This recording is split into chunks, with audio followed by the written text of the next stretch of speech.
Mon nom c'est Yanira Valdez Bahamondes et dans les cas de parrainage de mon époux, on s'est fait représenter par un faux avocat.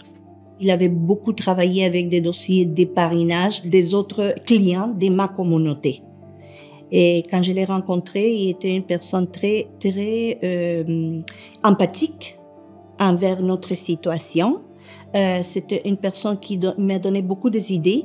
Par exemple, d'avoir un journal de bord quand j'étais là, d'ouvrir un compte conjoint avec mon mari. Donc, on a fait tout ça et j'ai considéré qu'il était quand même très professionnel. La priorité pour ces agents d'immigration, les faux, c'est de demander d'abord la fiche de paye. Combien tu as dans ta fiche de paye? Combien tu gagnes? Combien tu as ici? Et quand il voit ta fiche de paye, il va savoir qu'il va te demander des montants exorbitants pour dire que, OK, toi, tu gagnes pareil.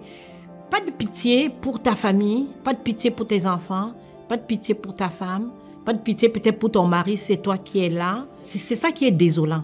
C'est vraiment ça qui est désolant. C'est un très gros problème. C'est un enjeu majeur, pas juste au Québec. Je dirais que c'est à travers le Canada, définitivement.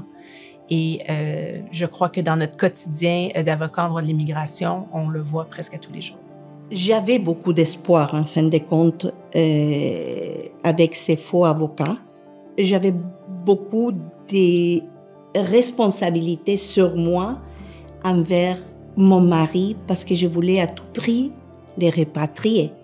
Les conséquences de placer sa confiance dans un faux avocat peuvent mener à des résultats désastreux pour la demande d'immigration. Ça peut mener à des interdictions de territoire pour fausse représentation, notamment, ça j'ai vu ça. Ça peut mener à des situations extrêmement complexes où ils doivent quitter le pays parce qu'ils sont en situation irrégulière depuis plusieurs mois.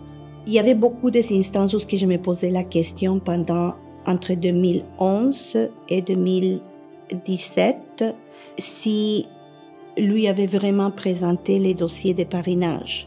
Je dirais naïve et je me laissais aller.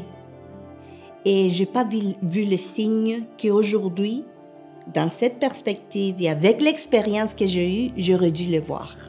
Ce que je peux dire, c'est ces faux avocats-là, il faut les arrêter parce que ce qu'ils font n'est pas très bien.